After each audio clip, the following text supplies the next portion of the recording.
கர்த்தருடைய பரிசுத்த நாமம் மகிமைப்படுவதாக. இந்த நாளிலேயும் தேவ சமூகத்திலே நாம் அவருக்கு நன்றி சொல்லவும், அவரை பாடவும், அவரை துதிக்கவும், ஆராதிக்கவும், அவருடைய வார்த்தையை கேட்கவும் கற்றுக் கொடுத்த கிருபைக்காக கர்த்தரை ஸ்தோத்திரிக்கிறேன். கடந்த 4 மாதங்கள் முழுவதும் ஆண்டவர் நம்மை கன்னிமணி போல பாதுகாத்திருக்கிறார். இந்த 5வது மாதத்தின் இந்த முதல் தேதியிலே தேவ சமூகத்தில் வந்திருக்கிறோம். நாம் நிர்மூலமாகாதிருப்பது கர்த்தருடைய கிருபை. அவருடைய இரக்கங்களுக்கு முடிவில்லை என்ற வேத வசனத்தின்படி நிர்மூலமாகாதபடி கர்த்தர் இதுவரைக்கும் நடத்தியிருக்கிறார். ஆகவே இந்த காலவேளையில் நாம் எல்லாரும் ஒருமனப்பட்டவர்களாக உள்ளத்தின் ஆழத்திலிருந்து கர்த்தருக்கு நன்றி சொல்லும்படியாக சில பாடலை பாடி ஒரு நாமத்தை பயன்படுத்த போகிறோம். நம்ம எல்லாரும் கண்களை மூடி அவருடைய சமூகத்திலே நாம் ஜெபம் பண்ணுவோம். ஸ்தோத்திரம் ஆண்டவரே, தகப்பனே, உங்கள் நன்றியோடு உண்மை துதிக்கிறோம், உண்மை ஸ்தோத்திரிக்கிறோம், உண்மை ஸ்தோத்திரிக்கிறோம், உண்மை ஸ்தோத்திரிக்கிறோம். தகப்பனே, கடந்த 4 மாதங்கள் முழுவதும் எங்களை கன்னிமணி போல பாதுகாத்து இந்த 5வது மாதத்தை காண செய்த தேவனே, நாங்கள் உமக்கு நன்றி சொல்கிறோம், உண்மை ஸ்தோத்திரிக்கிறோம். ஆண்டவரே, 4 மாதம் பாதுகாத்த ஆண்டவர் இந்த 5வது மாதத்தையும் கர்த்தருக்கு ஆசீர்வதித்து தருவீராக. ஹல்லேலூயா. தகப்பனே, இந்த காலவெளியில் இந்த வல்லமையுள்ள பிரசன்னம் எங்கள் ஒவ்வொருவரையும் நிரப்புவதாக. ஆண்டவரே, உடைய மகிமை எங்களை நிரப்புவதாக, உடைய வார்த்தை எங்களை நிரப்புவதாக. ஆண்டவரே, ஸ்தோத்திரிக்கிறோம். உடைய சமூகத்திலே பாடுகிற, துதிக்கிற, ஆராதிக்கிற, வேத சத்தியத்தை கேட்டுக்கொண்டிருக்கிற எங்கள் ஒவ்வொருவரையும் ஆண்டவரே, இந்த காலவெளியுடைய பிரசன்னத்தினால நிரப்பி எங்களை பலப்படுத்த வேண்டும் என்று சொல்லிக்கிறேன். தகப்பனே, உமக்கு ஸ்தோத்திரம். ஹல்லேலூயா, ஹல்லேலூயா, ஹல்லேலூயா. எல்லா ஆண்டுகளுக்கு நன்றி சொல்லும்படியாக ஹல்லேலூயா. கடந்த நாட்கள் காத்துகிறேன், உமக்கு நன்றி என்று சொல்லி எங்களுக்கு புதிய நாளை, புதிய மாதத்தை தந்திருக்கிறீரே, நாங்கள் உமக்கு நன்றி சொல்கிறோம் என்று சொல்லி அந்த பாடலை பாடி நாமத்தை நாம் மகிமைப்படுத்த போகிறோம். Praise the Lord. Hallelujah, hallelujah. நன்றி என்று சொல்லுகிறோம் நாதா, நாவாலே துதிக்கிறோம் நாதா என்று சொல்லி அவருடைய சமூகத்தை பாடலை பாடி நாமத்தை மகிமைப்படுத்த போகிறோம். Praise the Lord. ஹல்லேலூயா. நன்றி என்று சொல்லுகிறோம் நாதா, உம்மை நாவாலே துதிக்கிறோம் நாதா, உமக்கு நன்றி என்று சொல்லுகிறோம் நாதா, உம்மை நாவாலே துதிக்கிறோம் நாதா. நன்றி இயேசு ராஜா, நன்றி இயேசு ராஜா, நன்றி இயேசு ராஜா,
ஆண்டவரே எங்கள் கண்ணீரை துடைக்கும்படி இறங்கி வருவீராக.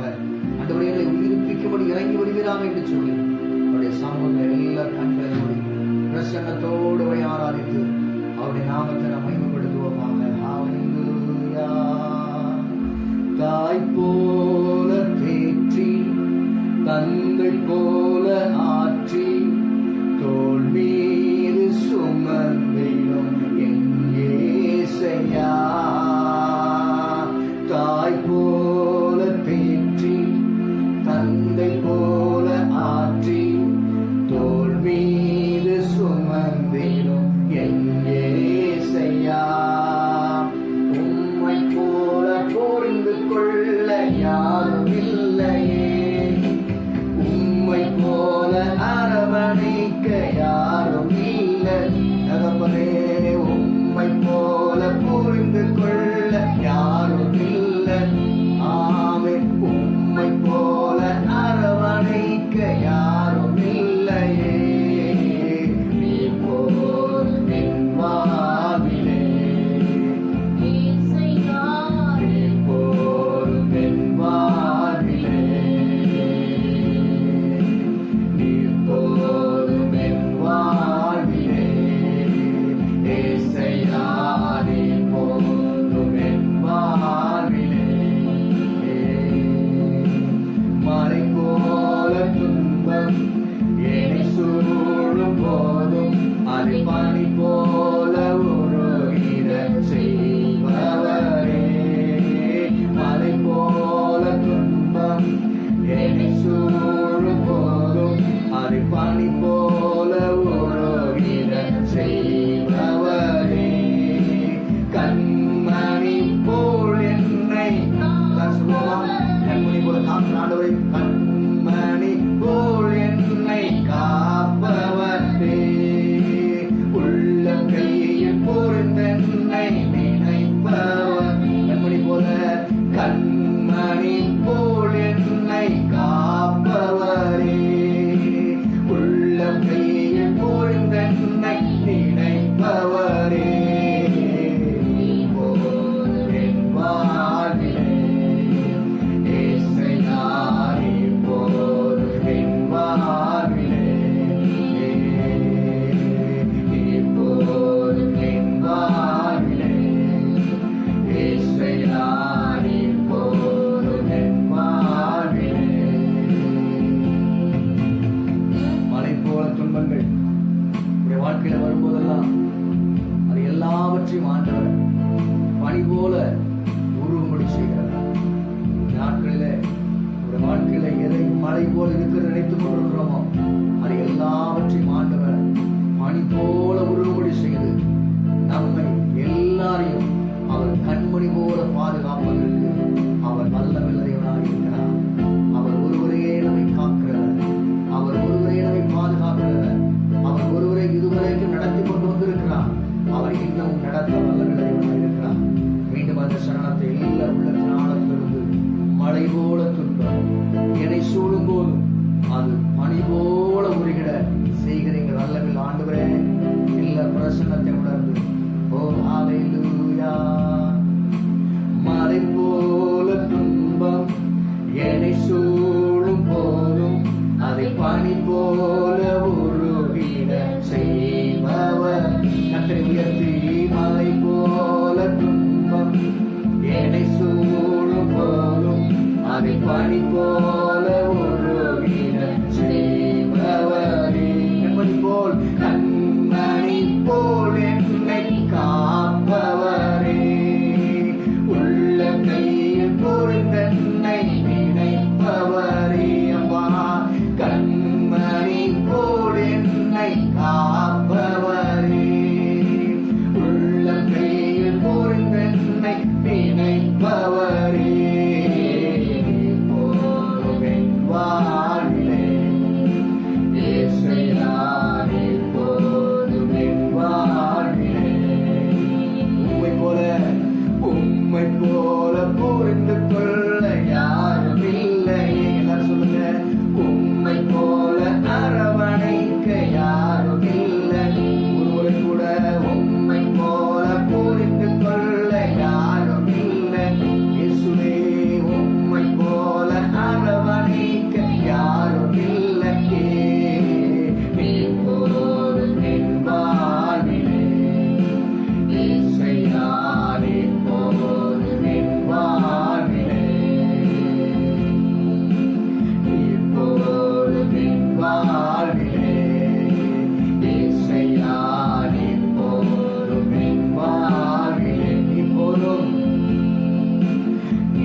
கொள்ள, உம்மை போல புரிந்து கொள்ள யாரும் இல்லை. இயேசுவே உம்மை போல அரவணைக்க யாரும் இல்லை. நீ போதும் என் வாழ்விலே, இயேசையா நீ போதும் என் வாழ்விலே. நீ போதும் என் வாழ்விலே, இயேசையா நீ போதும் என் வாழ்விலே. எங்கள் பாடுகள் வேதனை மறைந்து விடும், எங்கள் துயரங்கள் கலக்கங்கள் மாறிவிடும். எங்கள் பாடுகள் வேதனை மறைந்து விடும், எங்கள் துயரங்கள் கலக்கங்கள் மாறிவிடும். உங்க முகத்தை பார்க்கணுமே ஏசையா, உங்க முகத்தை பார்க்கணுமே ஏசையா, உங்க முகத்தை பார்க்கணுமே ஏசையா, உங்க முகத்தை பார்க்கணுமே ஏசையா. அல்லேலூயா, அல்லேலூயா. எல்லாம் கர்த்தரை ஆராதிப்போம். அல்லேலூயா, அல்லேலூயா.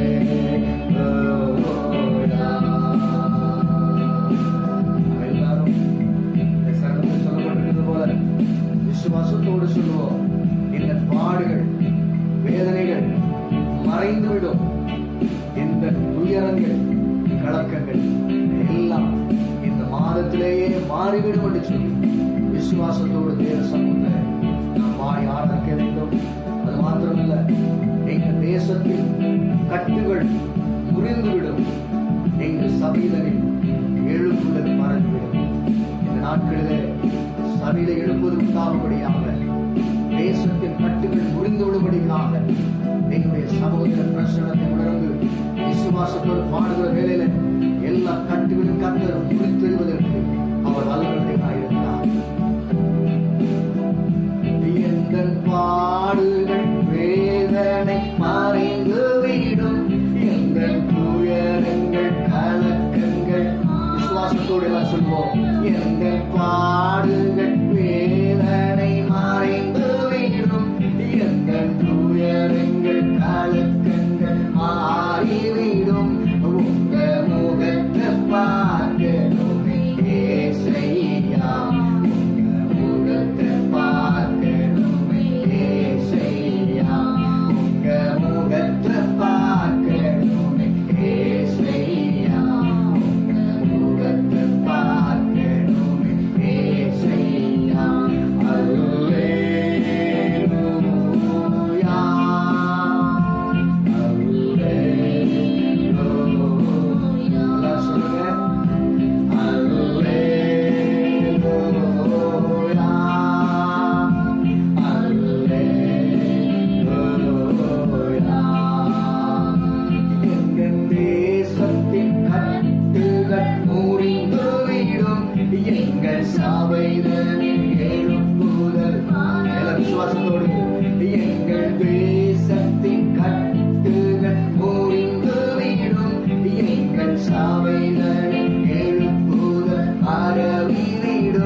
நான் உங்களை தேற்றுவேன் என்று சொன்ன ஆண்டவர் ஆண்டவரை தேற்றுவதற்கு வல்லவராக இருக்கிறார். அவருடைய கண்ணீரை துடைப்பதற்கு, அவருடைய வேதனைகளை மாற்றுவதற்கு, அவருடைய துக்கங்களை மாற்றுவதற்கு அவருடைய ஆண்டவர் வல்லவராக இருக்கிறார். கடந்த 4 மாதங்கள் கடந்து வந்த பாதைகள் கடினமான பாதைகளாக இருந்தால் இந்த 5வது மாதத்திலேயாவது கர்த்தர் எனக்கு விடுதலை தரமாட்டாரா, எனக்கு ஜெயத்தை தரமாட்டாரா என்று சொல்லி ஏக்கத்தோடு தேவ சமூகம் எதிர்பார்த்துக் கொண்டிருக்கிற கர்த்தருடைய பிள்ளைகளே, உங்களை பார்த்து கர்த்தர் சொல்கிறார், நிச்சயமாகவே முடிவு உண்டு. உன் நம்பிக்கை வீண் போகாது. நாடோறும் கர்த்தரை பற்றி கொண்டிருக்கிற போது அவர் நிச்சயமாய் நல்ல முடிவை கொடுப்பதற்கு அவர் போதுமானவராக இருக்கிறார். அவப்படே நம்மை ஸ்தோத்திரிக்கிறார். நிச்சயமாகவே முடிவு உண்டு. உன் நம்பிக்கை வீண் போகாது என்ற வார்த்தையின்படியே எங்கள் தேசத்தின் சூழ்நிலைகளுக்கு ஒரு முடிவு உண்டாகட்டும் ஆண்டவரே. நீர் அற்புதத்தை செய்ய வேண்டும், நீர் அற்புதத்தை செய்ய வேண்டும் ஆண்டவரே. உங்கள் வேதனைகள் மறையட்டும், அன்றைய துக்கங்கள் மாறி போகட்டும், கண்ணீர்கள் துடைக்கப்படட்டும். ஒரு சமாதானமான ஒரு சூழ்நிலையை தேசத்திலே கர்த்தர் இந்த மாதத்தில் ஏற்படுத்தி கொடுக்க போகிறபடினாலும் ஸ்தோத்திரிக்கிறோம் ஆண்டவரே. ஆவியானவர் எங்களோடு கூட இருந்து எங்களை இன்னும் மாற்றி தேற்றி அரவணைக்கிறார். வார்த்தையினால நிரப்புகிறார். மாதத்துக்குரிய வாக்குத்தத்தத்தை தந்து எங்களை உயிர்ப்பித்து நடத்தும். இயேசுவின் நாமத்தில் ஜெபிக்கிறோம் பிதாவே. ஆமென்.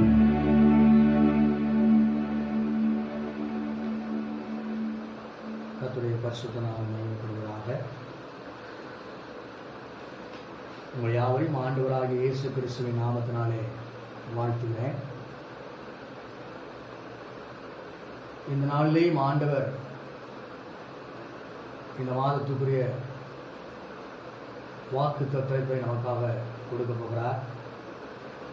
இந்த வருஷம் தொடங்கி தொடர்ந்து ஆண்டவர் நம்மை ஒவ்வொரு மாதமும் நம்மை பலப்படுத்தும்படியாக, தைரியப்படுத்தும்படியாக, நம்மை உற்சாகப்படுத்தும்படியாக வார்த்தைகளை அவர் சொல்லிக் கொண்டிருக்கிறார். பிப்ரவரி மாதத்தில் யோவேல் 2:21 படி பயப்படாதே என்று கர்த்தர் சொன்னார். மார்ச் மாதத்தில் யோவான் 14ஆம் அதிகாரம் 1 வசனத்தின்படி உங்கள் இருதயம் கலங்காதிருப்பதாக என்று கர்த்தர் சொன்னார். ஏப்ரல் மாதத்தில்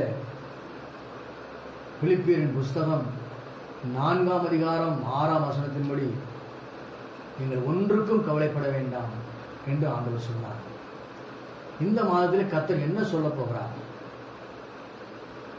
என்ற எதிர்பார்ப்போடு காத்திருக்கிறோம். ஆண்டவர் இன்றைக்கு எனக்கு என்ன வார்த்தை சொல்ல போகிறார்? அப்படி ஆண்டவர் என்ன வார்த்தை சொல்ல போறார்னா, சோர்ந்து போகாதே என்று உங்களை தைரியப்படுத்த விரும்புகிறார். இன்றைக்கு வாழ்ந்து கொண்டிருக்கிற காலகட்டத்தில் சோர்ந்து போகாத யாருமே இல்லை. எல்லாருக்குள்ளேயும் ஒவ்வொரு விதமான சோர்வுகள் ஆட்கொண்டிருக்கிறது. அதனால ஆண்டவர் இன்னைக்கு உங்களை பார்த்து சொல்கிறார், நம்மை பார்த்து சொல்கிறார், சோர்ந்து போகாதே. என் மகனே நீ சோர்ந்து போகாதே, என் மகளே நீ சோர்ந்து போகாதே என்று சொல்லி ஆண்டவர் உங்களை பலப்படுத்தும்படியால் இன்றைக்கு உங்களை உயிர்ப்பித்துக் கொண்டிருக்கிறார். ஏனென்று சொன்னால், ஏசாயா 40ஆம் அதிகாரத்தில் 1வது வசனத்தையும் 2வது வசனத்தையும் வாசித்து பார்க்கிற போது, என் ஜனத்தை ஆற்றுங்கள், தேற்றுங்கள், எருசலேமுடன் பட்சமாய் பேசுங்கள், அதன் போர் முடிந்தது என்று ஆண்டவர் எங்களை சொல்லியிருக்கிறார். அப்படின்னா நம்முடைய ஆண்டவர் எப்படிப்பட்டவர் என்று சொன்னால், நம்மை ஆற்றுகிறவர், தேற்றுகிறவர், பட்சமாய் நம்மோடு பேசுகிறவர் என்றால் அன்பாய் பேசுகிறவர். இந்த நாட்களில் தேவனுடைய பிள்ளைகளாகிய நம்மை அவர்தான் ஆற்றி தேற்றி நம்மை நேசித்து நம்மிலே அன்பு பாராட்டி நடத்த வேண்டும். ஆகவே கர்த்தருடைய பிள்ளைகளாகிய நம்மிடத்தில் இன்றைக்கு ஆண்டவர் நம்மை தேற்றும்படியாய், ஆற்றும்படியாய், நம்மோடு பட்சமாய் பேசும்படியாய், உங்களை உற்சாகப்படுத்தும்படியாய், உயிர்ப்பிக்கும்படியாய் அவர் உங்களை பார்த்து இந்த காலவெளியில் சொல்லுகிறார், சோர்ந்து போகாதே, சோர்ந்து போகாதே. நீதிமொழிகள் 24ஆம் அதிகாரத்தில் 10வது வசனத்தை நாம் வாசித்து பார்ப்போமானால், அங்கே வேதம் விகிதமாய் சொல்லுகிறது, ஆபத்து காலத்தில் நீ சோர்ந்து போவாயானால் உன் பலன் குறுகிறது என்று சொல்லப்பட்டிருக்கிறார். அப்ப இன்றைக்கு நாம் வாழ்ந்து கொண்டிருக்கிற சூழ்நிலை எப்படிப்பட்டதான ஒரு சூழ்நிலை என்று சொன்னால், ஒரு ஆபத்தான ஒரு சூழ்நிலை.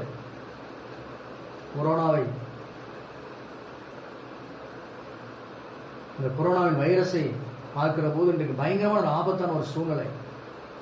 இந்த வேத வசனத்தின்படி ஆபத்து காலத்தில் நாம் சோர்ந்து போனால் நம்முடைய பலன் குறுகி போய்விடும். ஆகவே இந்த ஆபத்தான காலத்தில் கர்த்தருடைய பிள்ளைகளாகி நீங்களும் நானும் சோர்ந்து போகக்கூடாது என்பதற்காக இந்த காலை வேளையில ஆண்டவர் சொல்கிறார், நீ சோர்ந்து போகாதே, சோர்வுக்கு இடம் கொடாதே என்று சொல்லி ஆண்டவர் சொல்லிக் கொண்டிருக்கிறார். இந்த மாதத்தின் வாக்குத்தத்தமாக எடுத்துக்கொள்கிற வசனத்தை இப்பொழுது வாசிக்க போகிறோம். ஏசாயா தீர்க்கதரிசன புஸ்தகத்தில் 29ஆம் வசனம் ஆண்டவர் விதமாய் சொல்லியிருக்கிறார், சோர்ந்து போகிறவனுக்கு பலத்தையும் பலன் கொடுத்து சத்துவம் இல்லாதவனுக்கு சத்துவத்தை பெருக பண்ணுகிறார்.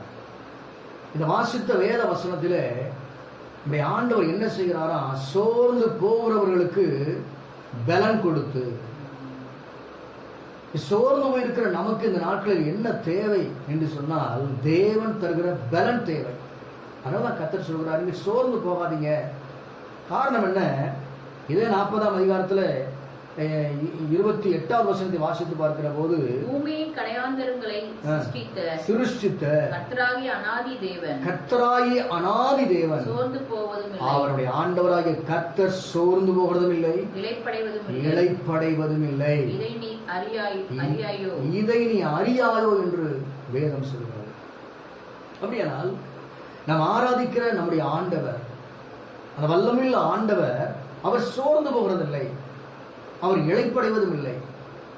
அப்ப அவருடைய பிள்ளைகளாகிய நாமும் சோர்ந்து போகாமல், அது இளைப்படையாமல், அவருக்குள் தைரியமாய் பலனாய் இருக்க வேண்டியது அவசியமாய் இருக்கிறது. இதைத்தான் அந்த நாட்கள் கர்த்தர் சொல்கிறார், நீங்க சோர்ந்து போகாதீங்க, சோர்வுக்கு இடம் கொடுக்காதீங்க என்று கர்த்தர் சொல்கிறார். அவர் சோர்ந்து போகிற நமக்கு இன்றைக்கு ஆண்டவர் என்ன தரணும் அப்படின்னு சொன்னா, அவர் பலத்தை தர வேண்டும். அதான் வேதம் சொல்கிறது, சோர்ந்து போகிறவனுக்கு நான் பலன் கொடுத்து என்று ஆண்டவர் சொல்லியிருக்கிறார். எத்தனை பேருக்கு இன்னைக்கு கர்த்தருடைய பலன் வேணும்? இந்த வசனத்தை விசுவாசத்தையும் சொன்னா, ஆண்டவர் சோர்ந்து போகிற உங்களுக்கு ஒரு பலத்தை கொடுப்பதற்கு அவர் வல்லமையுள்ள தேவனாய் இருக்கிறார். பலத்தை கொடுக்க அவர் வல்லமையுள்ள தேவனாய் இருக்கிறார். இந்த 40ஆம் இந்த அதிகாரத்துல 31ஆம் வசனத்தை வாசித்து பார்ப்போமானால், கடைசி வசனத்தை வாசித்து பார்க்கிற போது அந்த பலன் எப்படி கிடைக்கும் என்று ஆண்டவர் சொல்கிறார்.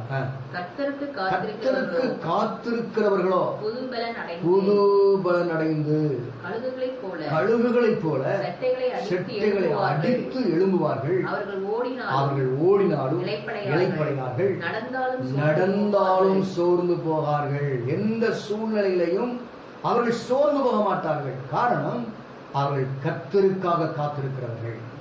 அவர்கள் கர்த்தருக்காக காத்திருக்கிறவர்கள். தேவனுடைய பிள்ளைகளாக நீங்கள் நானும் இன்றைக்கு கர்த்தருக்காய் காத்திருக்கிறோம். ஆண்டவர் அவருக்காய் காத்திருக்கிற பிள்ளைகளுக்கு அவர் சாதாரண பலத்தை தரமாட்டாரு, ஒரு புது பலனை கொடுக்க வல்லமையுள்ள தேவனாக இருக்கிறார். இந்த மே மாதத்தின் இந்த 1ஆம் தேதியில தேவ சமூகத்தில் வந்திருக்கிற உங்களுக்கு அவர் வாக்கு பண்ணுகிறார், ஒரு புது பலத்தை அவர் கொடுக்க போகிறார், ஒரு புது பலத்தை கர்த்தர் கொடுக்க போகிறார். அதனால நீங்கள் சோர்ந்து போக வேண்டிய அவசியம் இல்லை. அவர் புது பலனை கொடுக்க வல்லமையுள்ளவராக இருக்கிறார். வேதத்திலே நாம் 1 ராஜாக்களின் புஸ்தகத்தில் 19ஆம் அதிகாரத்தின் ஒரு சம்பவத்தை வாசித்து பார்க்கிற போது, எலியாவை குறித்து நாம் வாசிக்கிறோம். 1 ராஜாக்கள் 19ஆம் அதிகாரத்தில் 4ஆம் வசனத்தை வாசித்து பார்ப்போம் என்று சொன்னால், அங்கே எலியா மிகவும் சோர்ந்து போய் சூறை செடியின் கீழே உட்கார்ந்து அவன் தேவ சமுத்திரன் சாக வேண்டும் என்று கூறி, போதும் கர்த்தாவே, என் ஆத்துமாவை எடுத்துக்கொண்டு. தேவனுக்காக வைராக்கியம் பாராட்டின ஒரு ஊழியக்காரர், தேவனுடைய வேலையை செய்தவர். அப்படிப்பட்ட ஒரு எலியா தீர்க்கதரிசியுடைய உள்ளத்தில் ஒரு சோர்வு வந்தது. அந்த சோர்வின் போது அவன் என்ன செஞ்சிட்டான்னா, படுத்து தூங்கிட்டான். இன்னைக்கு நம்முடைய வாழ்க்கையில சோர்வு வந்து என்ன நடக்கும் தெரியுமா? தூங்க தான் செய்யணும். எலியா தூங்கிட்டான், நல்லா தூங்கிட்டான். தூங்கிட்டா என்ன அர்த்தம்? எல்லா வேலையும் முடங்கி போயிடும், ஒரு வேலையும் நடக்காது. இவனால் ஜெபம் பண்ண முடியாது, இவனால் வேதம் வாசிக்க முடியாது, கர்த்தருடைய வேலையை செய்ய முடியாது, விசுவாச ஓட்டம் ஓட முடியாது, எதுவுமே செய்ய முடியாது. அவங்களுடைய வாழ்க்கையில் சோறு வந்துவிட்டால் தூங்கி கிடக்க வேண்டியதான். இந்த எலியா தூங்கிட்டாலும் சோர்ந்து போயிட்டாலும் கர்த்தர் விடலை. கர்த்தர் அவனை விடவில்லை. ஆண்டவர் வருகிறார், அவனை தட்டி எழுப்புகிறார். அவனை தட்டி எழுப்பி நல்ல சூடான அடையை கொடுக்கிறார், தண்ணியை கொடுக்கிறார், அவனை எழுப்பி விடுகிறார். அவனை எழுப்பி விடுவது மாத்திரமல்ல, சாப்பிட்டு படுத்துட்டான். திரும்பவும் கர்த்தர் விடலை, அவனை எழுப்பினார். திரும்பவும் அப்பதை சாப்பிட்டு தண்ணியை குடிச்சிட்டு, அதுக்கு பிற்பாடு சொல்லப்பட்டிருக்கிறது, இந்த 1 ராஜாக்கள் 19:8 சொல்லப்பட்டிருக்கு, அதுக்கு பிற்பாடு 40 நாட்கள் இரவும் பகலும் அவன் தேவனுடைய பர்வதத்திற்கு அவன் நடந்து போனான் என்று சொல்லப்பட்டிருக்கிறது. காரணம் என்ன? சோர்ந்து போன அவனுக்கு கர்த்தர் பலத்தை கொடுத்தார். சோர்ந்து போன அவனுடைய வாழ்க்கையில கர்த்தர் புதிய பலத்தை கொடுத்தார். அதுக்கு பிற்பாடு அவன் ஆண்டவருக்காக செயல்பட ஆரம்பித்தான். கர்த்தருடைய வேலையை வல்லமையாய் செய்ய ஆரம்பித்தான். இந்த நாளிலே கர்த்தருடைய வார்த்தையை கேட்டுக்கொண்டிருக்கிற அருமையான கர்த்தருடைய பிள்ளைகளே, ஒரு நாள் சோறுக்கு இடம் கொடுக்காதீங்க. நீங்க சோறுக்கு இடம் கொடுத்துட்டீங்கன்னு சொன்னா நம்முடைய கை முடங்கி போயிடும், நம்முடைய கால் முடங்கி போயிடும், எந்த ஒரு காரியமும் செய்ய முடியாது, கர்த்தருடைய வேலையை செய்ய முடியாது, ஜெபிக்க முடியாது, வேத வாசிக்க முடியாது. அப்படிப்பட்ட நிலைக்கு எளியா தள்ளப்பட்டாலும் கர்த்தர் விடவில்லை. அவனை தட்டி எழுப்பி அவனை பலப்படுத்தி தொடர்ந்து தேவனுடைய வேலையை செய்வதற்கு நடக்கும்படி ஓடும்படி அவன் சோர்ந்து போகாதபடிக்கு தொடர்ந்து வேலை செய்ய அவனை கர்த்தர் பலப்படுத்தினார். காரணம் என்ன? அவன் தேவ சமூகத்தில் படுத்திருந்தாலும் கர்த்தருடைய வார்த்தை, கர்த்தருடைய வல்லமை இறங்கி வந்து அவனுடைய சோர்வையெல்லாம் நீக்கினது போல இந்த நாட்களிலேயும் ஆண்டோடைய வல்லமை இறங்கி வந்து நம்முடைய சோர்வுகளை நீக்குவதற்கு வல்லமையுள்ளதாக இருக்கிறார். அதான் வாசனம், கர்த்தருக்கு காத்திருக்கிறவர்களோ புது பலன் அடைவார்கள். கர்த்தருக்கு காத்திருக்கிற போது ஒரு பலன் கிடைக்கும். அது என்ன பலன் அப்படின்னு கேட்டீங்கன்னா, அப்போஸ்தலர் நடவடிக்கைகள் 1ஆம் அதிகாரத்தில் 5ஆம் வசனத்தை வாசித்து பார்ப்போமானால், ஆண்டவர் இயேசு சொன்னார், வாக்குத்தத்தங்கள் நிறைவேறும்படி என்ன செய்யுங்கள், காத்திருங்கள் என்று சொன்னார். என்ன வாக்குத்தத்தம்? பரிசுத்தாவின் வல்லமை உங்களுக்கு நான் தரப்போகிறேன். அந்த பரிசுத்தாவின் பலத்தை நீங்கள் பெற வேண்டும். அந்த பலத்தை பெறுவதற்காக காத்திருக்க வேண்டும் என்று சொல்லி நம்முடைய பிள்ளைகளிடம் சொன்ன போது, அவர்கள் காத்திருந்த போது, அதே அப்போஸ்தலர் நடவடிக்கைகள் 1ஆம் அதிகாரம் 8ஆம் வசனத்திலே வாசிக்கிற போது, பரிசுத்த ஆவி உங்களிடத்திலே வரும்போது நீங்கள் பலன் அடைவீர்கள். போதும். இந்த இடத்துல வேதம் என்ன சொல்லுகிறது? ஆண்டவர் இயேசு என்ன சொன்னார்? வாக்குத்தத்தம் நிறைவேறும்படி காத்திருங்கள். நான் வாசித்த 40ஆம் அதிகாரம் ஏசாயால கர்த்தருக்கு காத்திருக்கிறவர்கள் என்று வாசித்தோம். இங்க ஆண்டவர் இயேசு என்ன சொன்னார்? காத்திருங்கள், உங்களுக்கு ஒரு பலன் கிடைக்கும். நீங்க காத்திருங்க, ஒரு புது பலன் கிடைக்கும்னு கர்த்தர் சொன்னார். காத்திருந்தார்கள், பரிசுத்தாவின் பலத்தை பெற்றார்கள், கர்த்தருக்காக பயன்பட ஆரம்பித்தார்கள். கர்த்தருக்கு காத்திருக்கிறவர்களோ புது பலன் அடைவார்கள் என்ற வேத வசனத்தின்படி இந்த நாட்களிலே காத்திருக்கிறோம். 40 நாள் புது பலனை பெற்ற எலியா 40 நாள் இரவும் பகலும் தேவனுடைய பர்வதம் வரை கடந்து சென்றார் என்று சொல்லி பார்க்கிறோம். இன்னைக்கு நமக்கு ஊரடங்கு உத்தரவு இன்னைக்கு 38வது நாள். 40 நாளுக்கு 2 நாள் தான் இருக்கு. இதுவரையும் கர்த்தர் நம்ம ஓட செஞ்சார், சோர்ந்து போகாம. இன்னும் கர்த்தர் ஓட செய்வார். தேசத்துக்கு விடுதலை நிச்சயமாய் தருவார். அதனால் வேதம் சொல்கிறது, அந்த பரிசுத்தாவின் அபிஷேகத்தின் பலத்தை நாம் பெறும்போது, பரிசுத்தாவின் அபிஷேகத்தின் பலனை பெறும்போது நாம் சோர்ந்து போக மாட்டோம். இன்னும் அவருக்காக எழுப்பி பிரகாசிக்க தேவன் பலன் தர வல்லமையுள்ளவராக இருக்கிறார். அதான் சகரியாவின் புஸ்தகம் 4ஆம் அதிகாரத்தில் 6ஆம் வசனத்தை வாசித்து பார்க்கிற போது, அப்பொழுது அவர் செருபாபேலுக்கு சொல்லப்படுகிற கர்த்தருடைய வார்த்தை என்னவென்றால், பலத்தினாலும் அல்ல, பராக்கிரமத்தினாலும் அல்ல, என்னுடைய ஆவியினாலே ஆகும் என்று சொன்னார். நம்முடைய இன்று சேனையில் கர்த்தர் சொல்லுகிறார், நம்முடைய பலத்தினால ஒன்றும் செய்ய முடியாது, நம்முடைய பலத்தினால ஒன்றும் சாதிக்க முடியாது. நான் பலத்தினால செஞ்சிருவேன் அப்படின்னு சொன்னா சோர்ந்து போக வேண்டியதான். கர்த்தருடைய பலன், ஆவியின் பலன், பரிசுத்தாவுடைய பலன் நமக்குள் இறங்கி வரும்போது நம்முடைய சோர்வுகள் எல்லாம் அகன்று போய்விடும். அதாவது கர்த்தருக்கு காத்திருக்கிறவர்களோ புது பலன் அடைவார்கள். அவர் சோர்ந்து போகிறவனுக்கு அவர் பலன் கொடுப்பார் என்ற வார்த்தையின்படி இந்த நாளிலே கர்த்தர் உங்களுக்கு ஒரு புதிய பலத்தை கொடுக்க போகிறார்.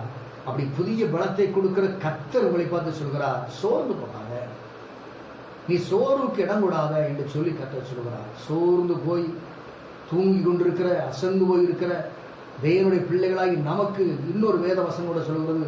எபேசியரின் புஸ்தகத்தில் 5வது அதிகாரம் 14வது வசனத்தை வாசித்து பார்த்தால், ஆகையால் தூங்குகிற நீ விழித்திரு, மரித்தோரை விட்டு எழுந்திரு, அப்பொழுது கிறிஸ்து உன்னில் பிரகாசிப்பிப்பார் என்று சொல்லப்பட்டிருக்கிறது. அப்ப தூங்குகிற நீ விழிக்க வேண்டும், மரித்தோரை விட்டு எழுந்திருக்க வேண்டும், சோறு விட்டு எழுந்திருக்க வேண்டும். எலியா சோறு விட்டு எழுந்தான், அவன் எல்லா கஷ்டத்தை விட்டு எழுந்தான். கர்த்தர் சொன்னதுபடி அவன் சோறு நீங்க புறப்பட்ட போது அவன் கர்த்தருடைய வேலையை வல்லமையாக செய்ய முடிந்தது. அருமையான கர்த்தருடைய பிள்ளைகளை, இந்த நாளில் கர்த்தர் நம்மை பார்த்து சொல்கிறார், சோர்ந்து போகிற உங்களுக்கு அவர் பலன் கொடுக்க வல்லமையுள்ள தேவனாக இருக்கிறார். அதனால சோர்ந்து போகாதீங்க. இந்த மாதத்தில் கர்த்தர் நமக்கு ஒரு விசேஷித்த பலனை, உங்களுக்கு விசேஷித்த பலனை, ஒரு விசேஷித்த தைரியத்தை கர்த்தர் உங்களுக்குள்ளே கொடுக்க போகிறார். பாருங்க, பரிசுத்தாவின் பலன் வரும்போது என்ன நடக்கும்? வேதத்தில் நிறைய சம்பவங்களை சொல்லலாம். ஒரு சில காரியங்களை சொல்கிறேன் பாருங்க. ஏசாயாவின் புஸ்தகம் 32ஆம் அதிகாரத்தில் 15வது வசனத்தை வாசித்து பார்ப்போமானால், பரிசுத்தாவின் அபிஷேகம், உன்னதத்தின் ஆவியானவர் இறங்கி வரும்போது வனாந்திரம் செழிப்பான வயல்வெளியாக மாறும் என்று சொல்லப்பட்டிருக்கிறது. அப்ப பரிசுத்தாவின் அபிஷேகம், அந்த வல்லமை நமக்குள் இறங்கி வருகிற போது நாம் பலன் கொள்ளுகிறது மாத்திரமல்ல, நம்முடைய வாழ்க்கை ஒரு வனாந்திரமாக இருக்கலாம், ஒரு வனாந்தரமான ஒரு சூழ்நிலையா இருக்கலாம், ஒரு வறட்சியான ஒரு சூழ்நிலையா இருக்கலாம். எந்த சூழ்நிலையா இருந்தாலும் இந்த வனாந்தரத்தை செழிப்புலாய் மாற்ற என் ஆண்டவரால் முடியும். அந்த பரிசுத்தாவின் பலன் வரும்போது வனாந்தரம் கூட செழிப்பான வயல்வெளியாக மாறும் என்று சொன்னால், கர்த்தர் ஏன் நம்மை செழிப்புள்ளவர்களாய் மாற்ற முடியாது?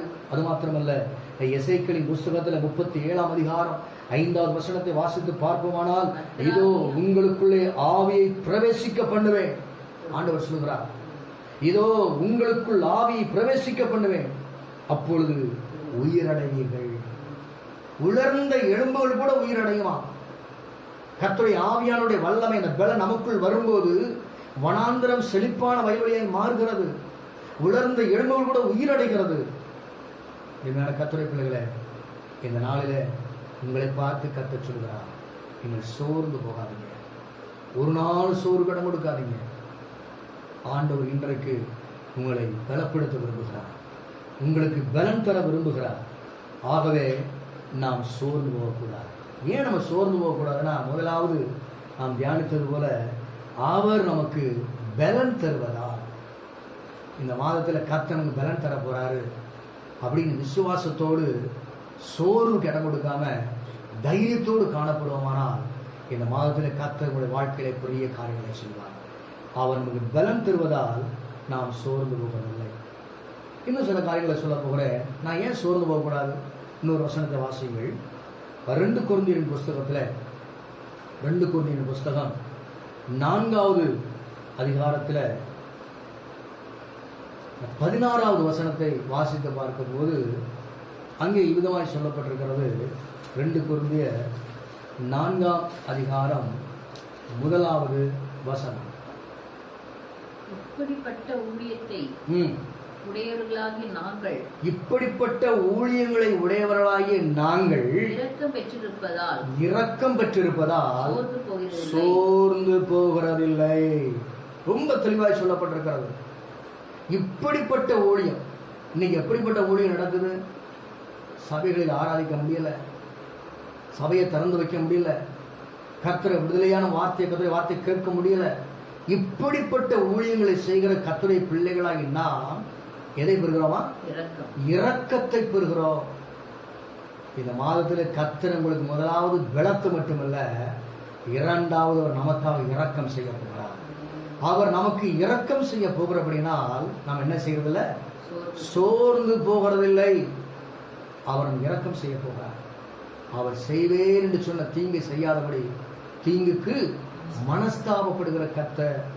ஆகவே அவர் நமக்கு இரக்கம் செய்ய போகிறபடினால நாம் சோர்ந்து போக வேண்டிய அவசியமில்லை. அவர் இரக்கத்தில் ஐஸ்வர்யம் உள்ளவர் என்று சொல்லி வேதம் சொல்கிறது. சங்கீதம் 51 வாசித்து பார்க்கிற போது சங்கீதக்காரன் சொல்கிறார், உம்முடைய மிகுந்த இரக்கத்தின்படி என்னுடைய எல்லா குற்றங்களையும் அக்கிரமங்களையும் பாவங்களையும் கழுவியர்களும் சுத்திகரியும் என்று சொல்லி கேட்கிறார். ஆண்டுடைய சமூகத்தில் இரக்கத்திற்காக கெஞ்சி இருக்கிறார். 51 சங்கீதத்தில் தேவனுடைய சமூகத்தில் அவருடைய மிகுந்த இரக்கத்திற்காக அவர் தேவ சமூகத்தில் கெஞ்சி நிற்கிறார். அந்த சங்கீதக்காரன் தாவூதுடைய வாழ்க்கையில கர்த்தர் இரக்கம் பாராட்டினார், தயவு பாராட்டினார். அதுபோல இந்த நாட்களிலே கர்த்தர் நமக்கு இரக்கம் செய்ய போகிற அப்படின்னா அவருடைய இரக்கம் எப்படிப்பட்டது? மிகுந்த இரக்கம். அதான் புலம்பல்ல வாசிக்கிறோம், நாம் நிர்மூலமாகாதிருப்பது கர்த்தருடைய கிருபை, அவருடைய இரக்கங்களுக்கு முடிவில்லையே. ஆண்டவருடைய இரக்கத்திற்கு முடிவே கிடையாது. அவருடைய இரக்கம் மிகவும் பெரியது, அவருடைய இரக்கம் மிகவும் பெரியது. ஆகவே ஆண்டவர் இரண்டாவது ஏன் சோர்ந்து போகக்கூடாதுன்னு சொன்னா, இரக்கமுள்ள தெய்வத்தை ஆராதிக்கிறோம். அவர் நமக்காக இரக்கம் பாராட்ட, இரக்கம் இறங்கி நமக்கு விடுதலை தர என் தேவன் வல்லமையுள்ளவராக இருக்கிறார். மூன்றாவது, நம்ம ஏன் சோர்ந்து போகக்கூடாது? அதே 2 கொரிந்தியர் புஸ்தகத்துல அதே 4ஆம் அதிகாரத்தில் ஒரு காரியம் சொல்லப்பட்டிருக்கிறது. 2 கொரிந்தியர் 4ஆம் அதிகாரம் 16வது வசனத்தை வாசிப்போம். தேவனுடைய மகிமை விளங்குவதற்கு ஏதுவாக கிருபையானது அநேகருடைய சோர்ந்தினாலே பெருகும்படிக்கு இவையெல்லாம் உங்கள் நிமித்தம் உண்டாயிருக்கிறது. ஆனபடியினால் நாங்கள் சோர்ந்து போகிறதில்லை. புறமான மனுஷனானது அழிந்தும் உள்ளான மனுஷனானது நாளுக்கு நாள் புதிதாக்கப்படுகிறது. அருமையாக சொல்லப்பட்டிருக்கிறது. என்னுடைய உள்ளான மனுஷன் நாளுக்கு நாள் என்ன செய்வதா? புதிதாக்கப்படுகிறது. மூன்றாவது, நம்முடைய உள்ளான மனுஷனை ஆண்டவர் புதிதாக்குகிறார். இந்த மாதத்தில் அல்லது இந்த நாட்களிலே ஆண்டவர் என்ன செய்கிறார்? நம்முடைய உள்ளான மனுஷனை ஒவ்வொரு நாளும் நாளுக்கு நாள் உள்ளான மனுஷனை, உடைய இன்னர் பீயிங், உடைய ஆத்மாவை அவர் என்ன செய்கிறார்? புதுப்பித்துக் கொண்டிருக்கிறார். எத்தனை பேர் இந்த நாட்களில் தங்களை புதுப்பித்துக் கொண்டிருக்கிறீர்கள் என்று எனக்கு தெரியாது. இந்த நாட்களில் நம்மை புதுப்பித்துக் கொள்வதற்கு, உள்ளான மனுஷனை புதுப்பித்துக் கொள்வதற்கு நல்ல ஒரு வாய்ப்புகள் நமக்கு இருக்கிறது. எபேசியரின் புஸ்தகத்தில் நம்ம 5ஆம் அதிகாரத்தில் நம்ம வசனங்களை வாசித்து பார்க்கிற போது அங்கே சொல்லப்பட்டிருக்கிறது, நாட்கள் பொல்லாதவைகளானபடியால் காலத்தை பிரயோஜனப்படுத்திக் கொள்ளுங்கள். இந்த காலத்தை நாம் பிரயோஜனப்படுத்திக் கொள்ள வேண்டும். உள்ளான மனுஷன் நாளுக்கு நாள் புதிதாக்கப்பட வேண்டும். மூன்றாவது, ஆண்டவர் என்ன செய்ய போற நாட்கள்னா, உள்ளான மனுஷனை, நம்முடைய உள்ளான மனுஷனை அவர் நாளுக்கு நாள் புதிதாக்க போகிறபடினாலே நான் சோர்ந்து போகிறதில்லை. 4வது லூக்கான சுவிசேஷத்துல 18ஆம் அதிகாரம் 1 வசனம் எல்லாருக்கும் மனப்பாடமா தெரியும். லூக்கான சுவிசேஷம் 18ஆம் அதிகாரம் 1 வசனம் ஆண்டவர் இயேசு சொல்லியிருக்கிறார், சோர்ந்து போகாமல் எப்பொழுதும் ஜெபம் பண்ண வேண்டும் என்று ஆண்டவர் சொல்லியிருக்கிறார். சோர்ந்து போகாமல் ஜெபம் பண்ண வேண்டும் என்று கர்த்தர் சொல்லியிருக்கிறார். அதுக்கு ஒரு உதாரணத்தையும் ஆண்டவர் சொன்னார். ஒரு ஏழை விதவை சோர்ந்து போகாமல் ஒரு நியாயாதிபதியை அலட்டிக் கொண்டிருந்ததுனால அங்கே நடந்த காரியம்.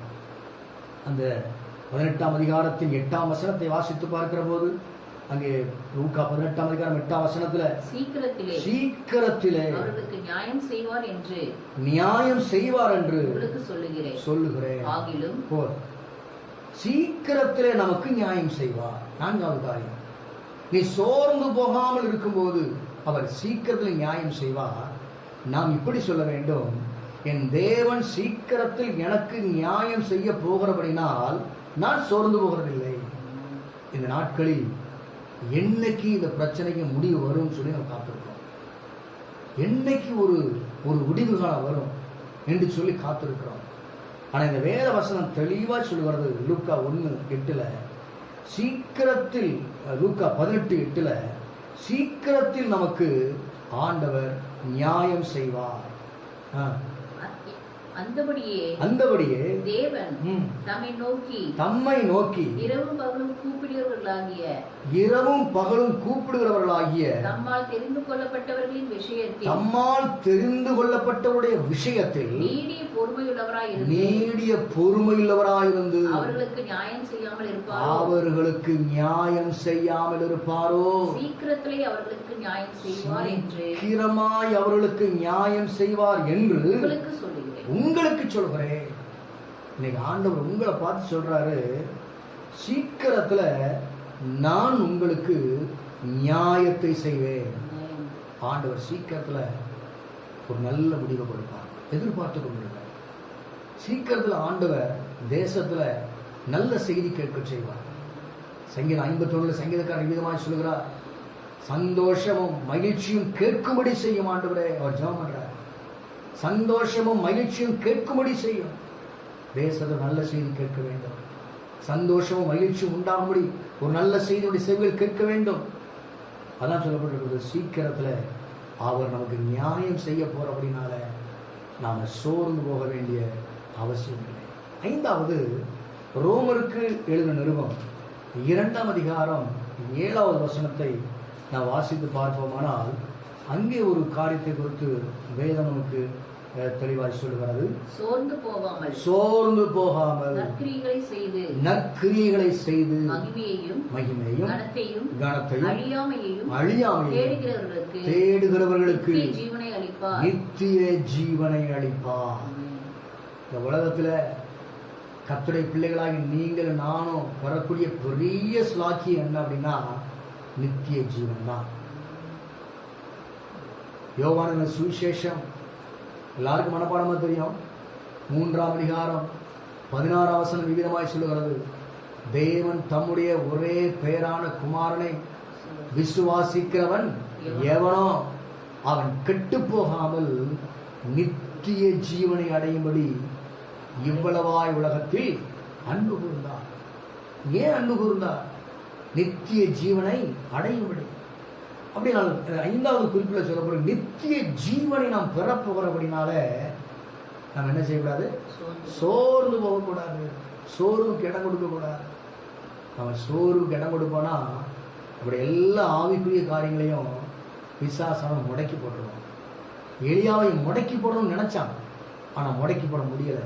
கர்த்தர் எழுப்பினார், ஆகாரம் கொடுத்தார், தண்ணியை கொடுத்தார், ஆண்டவர் அவனை பலப்படுத்தினார். வேதம் சொல்கிறது, திருடவும் கொல்லவும் அழிக்கவுமே என்று வருகிறான், வேறொன்றுக்கும் வரான். ஆனால் நானோ அதற்கு ஜீவன் உண்டாகவும் அந்த ஜீவன் பரிபூர்ணப்படவும் வந்தேன் என்று ஆண்டவர் சொன்னார்.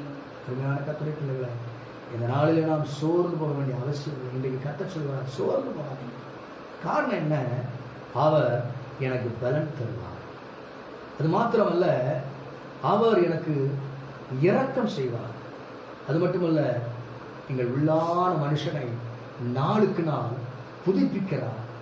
4வது, சீக்கிரத்தில் நமக்கும் நம்முடைய தேசத்திற்கும் அவர் நியாயம் செய்வார்.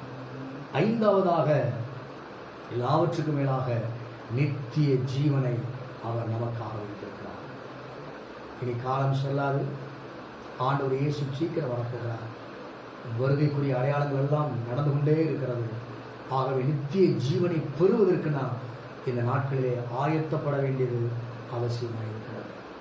இப்போ கடைசியாக உயர் வசனத்தை மட்டும் வாசித்து ஜீவித்து முடிக்க போகிறோம். எபிரேயரின் புஸ்தகத்தில் 12வது அதிகாரத்தின் 3வது வசனத்தை வாசிக்கும் போது, ஆகையால் நீங்கள் இளைப்புள்ளவர்களா உங்கள் ஆத்துமாக்களில் சோர்ந்து போகாதபடிக்கு தமக்கு விரோதமாய் பாவிகளால் செய்யப்பட்ட எவ்விதமான விபரீதங்களை சகித்த அவரையே இயேசுவையே நினைத்துக் கொள்ளுங்கள். இந்த வசனம் ரொம்ப தெளிவாய் சொல்கிறது, உங்கள் ஆத்துமாக்களில் சோர்ந்து போகாதபடிக்கு.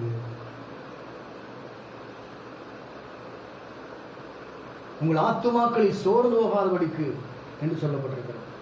இளைப்புள்ளவர்களாய், ஆகையால் இளைப்புள்ளவர்களாய் உங்கள் ஆத்துமாக்களில் சோர்ந்து போகாதபடிக்கு. வாஸ்தவ ஏசாயா 40 அதிகாரத்தில் நம்முடைய ஆண்டவராய் கர்த்தர் சோர்ந்து போகிறதும் இல்லை, இளைப்படைவதும் இல்லை. அவருடைய பிள்ளைகளாகி நமக்கும் கர்த்தர் அதைத்தான் சொல்றாரு. என்ன சொல்றாரு? நீங்கள் இளைப்புள்ளவர்களாய், உங்கள் ஆத்துமாக்களில் நீங்கள் இளைப்புள்ளவர்களாய், நீங்கள் உங்கள் ஆத்துமாக்கள் சோர்ந்து போகாதபடிக்கு தமக்கு விரோதமாய், ஆண்டவருக்கு விரோதமாய் பாவிகளால் செய்யப்பட்ட விபரீதங்களை சகித்த, எல்லாத்தையும் சகிச்சார் ஆண்டவர் இயேசுனார். இன்னைக்கு நம்மளும் சில காரியங்களை சகிக்க வேண்டியதாக இருக்கு. விபரீதங்களை சகித்த அவரையே நினைத்துக் கொள்ளுங்க. சோறு வரும்போது வேற யாரையும் நினைச்சிடாதீங்க, இன்னும் சோறு அதிகமாக தான் வரும். கர்த்தரை மட்டும் நினைங்க, இயேசு மட்டும் நினைங்க. சோறு வரும்போது, கஷ்டம் வரும்போது, கவலை வரும்போது, வேதனை வரும்போது வேற யாரையும் நினைச்சிடாதீங்க, இயேசுவை மட்டும் நினைச்சு பாருங்க. சோறு நம்ம விட்டு ஓடி போகுது.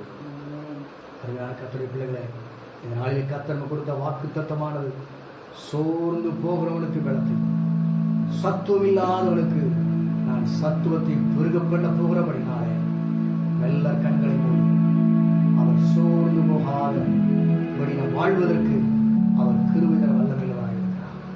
அவருடைய ஆண்டவர் இந்த காலவழி உங்களை பார்த்து சொல்கிறார், என் மகனே நீ சோர்ந்து போகாத, என் மகளே நீ சோர்ந்து போகாத, நாவி ஆத்மா சரீரத்தை குறித்து சோர்ந்து போகாத.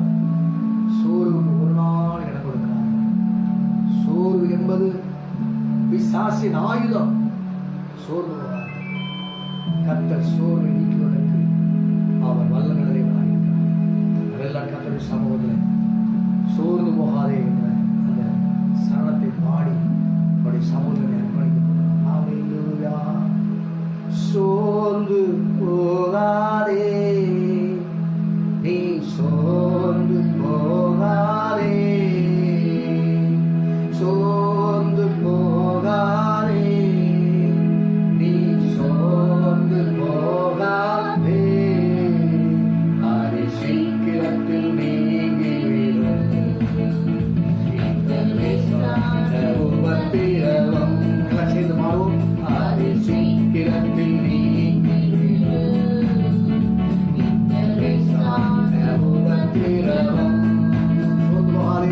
சோர்ந்து போகாதே, நீ சோர்ந்து போகாதே, சோர்ந்து போகாதே, நீ சோர்ந்து போகாதே, அதை சீக்கிரத்தில் விசுவாசத்தோடு விட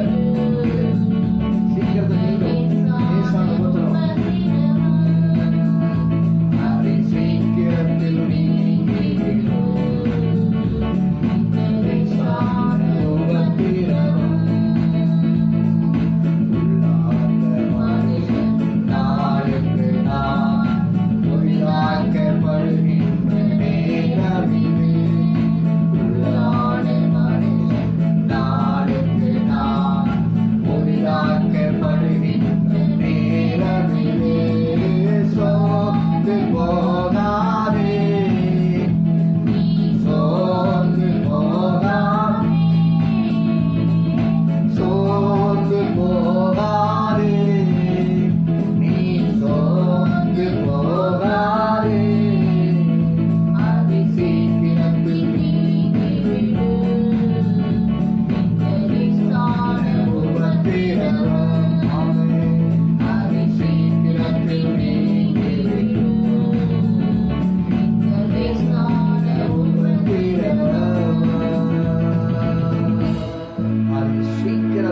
முடிந்தது என்று ஆண்டவர் சொல்லியிருக்கிறார். எல்லா யுத்தத்திலையும் எல்லா போராட்டத்திலையும் ஜெயத்தை கர்த்தர் இந்த மாதத்திலே தரப்போகிறார். சோர்ந்து போகாதீங்க. சோர்ந்து போறவனுக்கு கர்த்தர் இன்றைக்கு இப்பொழுது இந்த நேரத்தில் பலன் கொடுக்க வல்லமையுள்ளவராக இருக்கிறார். ஒரு புதிய பலத்தை கொடுக்க போகிறார். ஒரு புதிய பலத்தை கொடுக்க போகிறார். பெற்றுக்கொள்ளுங்கள். தேவ சமூகம் இப்பொழுது நான் உங்களுக்காக ஜெபிக்கிறேன். எங்கள் பரலோக பிதாவே, நாங்கள் ஸ்தோத்திரிக்கிறோம். இந்த நாளிலே எங்களுடைய பிள்ளைகளாக பிள்ளைகளாகிய எங்களை சோர்ந்து போகாதே என்று சொல்லி தைரியப்படுத்துவதற்காக ஸ்தோத்திரம். எங்களை உற்சாகப்படுத்துவதற்காக ஸ்தோத்திரம். நாங்கள் இனி சோர்ந்து போகவில்லை. நீர் எங்களுக்கு பலன் தருகிறபடினாலே நாங்கள் சோர்ந்து போகவில்லை. உள்ளான மனுஷன் நாளுக்கு நாள் புதுப்பிக்கப்பட போகிறபடினாலே நாங்கள் சோர்ந்து போகிறதில்லை. எங்களுக்கு நீ இரக்கம் பாராட்ட போகிறபடினாலே நாங்கள் சோர்ந்து போகிறதில்லை. சீக்கிரத்தில் எங்களுக்கு நீ நியாயம் செய்ய போகிறபடினாலே நாங்கள் சோர்ந்து போகிறதில்லை. நித்திய ஜீவனை வாக்கு கொடுக்கிறேன், அதை சுதந்திரத்துக் கொள்வோம் என்கிற நம்பிக்கையை நாங்கள் இனி சோர்ந்து போகிறதில்லை. அவர்களை நாங்கள் சோர்ந்திருக்கிறோம். இப்பொழுது சமூகத்திலே ஜபத்தில் அமர்ந்திருக்கிற ஒவ்வொரு பிள்ளைகளுக்கும் விசேஷித்த பலத்தை இப்பொழுது கட்டளையிடுகிறார். இயேசுவின் வல்லமையுள்ள நாமத்தினாலே பலவீனங்கள் எல்லாம் அகன்று போவதாக. எல்லா விதமான சோர்வுகளும் இப்பொழுது அகன்று போவதாக. எல்லா சோர்வுகளையும் இப்பொழுது எடுத்து போடுவீராக. ஒரு உற்சாகத்தின் ஆவியானவர் உடைய பிள்ளைகளை இப்பொழுது நிரப்புவீராக. ஓ பரிசுத்தாவின் வல்லமையினால நிரப்புவீராக. சோர்வுகள் அகன்று போகட்டும், பலவீனங்கள் அகன்று போகட்டும். ஆண்டவரே, இந்த மாதத்தில் உடைய பிள்ளைகள் ஒவ்வொரு நாளும் ஆண்டவரே உமக்குள்ளாக புதுப்பிக்கப்பட கிருபை. ஒவ்வொரு நாளும் பலப்பட கிருபை தருவீராக. ஆண்டவரே, இந்த மாதத்தில் ஒவ்வொரு நாளையும், இந்த மாதத்தில் 31 நாட்களையும் உடைய கரத்தில் நாங்கள் அர்ப்பணிக்கிறோம். ஆண்டவரே, ஒவ்வொரு நாளையும் உங்களுக்கு அபிஷேகித்து தாரும். ஒவ்வொரு நாளையும் உங்களுக்கு ஆசீர்வதித்து தாரும். இந்த மாதத்தில் நடக்க வேண்டிய வழி எங்களுக்கு காட்டும். எங்கள் மேல் கண்ணை வைத்து உங்களுக்கு ஆலோசனை சொல்லும். ஆண்டவரே, எங்கள் வாயின் வார்த்தைகளும் எங்கள் இருதயத்தின் தியானமும் உடைய சமூகத்திலே பிரியமுள்ளதாய் மாறுவதாக. எங்களை ஒப்பு கொடுக்கிறோம், எங்களை தாழ்த்துகிறோம், எங்களை அர்ப்பணிக்கிறோம். ஆண்டவரே, எல்லாம் மகிமை தியானம் தூதி உங்களுக்கே நாங்கள் செலுத்துகிறோம். இயேசுவின் நாமத்தில் ஜெபிக்கிறோம் பிதாவே, ஆமென். என் ஆத்துமாவே கர்த்தரை ஸ்தோத்திரம், என் உள்ளமே அவருடைய பரிசுத்த நாமத்தை ஸ்தோத்திரம். என் ஆத்துமாவே கர்த்தரை ஸ்தோத்திரம், அவர் செய்த சகல உபகாரங்களையும் மறவாதே. ஆமென். நம்முடைய கர்த்தராகிய இயேசு கிறிஸ்துவின் கிருபை, பிதாவாகிய தேவனுடைய அன்பும் பரிசுத்த ஆவியாருடைய அன்பின் ஐக்கியமும் பாதுகாப்பும் சமாதானம் இந்த மாதம் முழுவதும் நம்மோடு உடனே அற்புதமாய் நடத்துவதாக. ஆமென். துதி கனம் மகிமை எல்லாம் ஈஸ்வரஜாவுக்கே.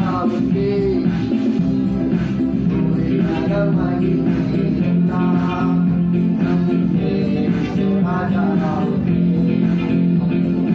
துதி கனம் மகிமை எல்லாம் ஈஸ்வரஜாவுக்கே.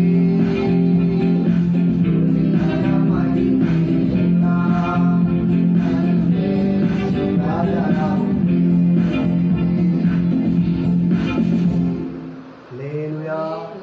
Hallelujah. Hallelujah. God bless you. God bless you.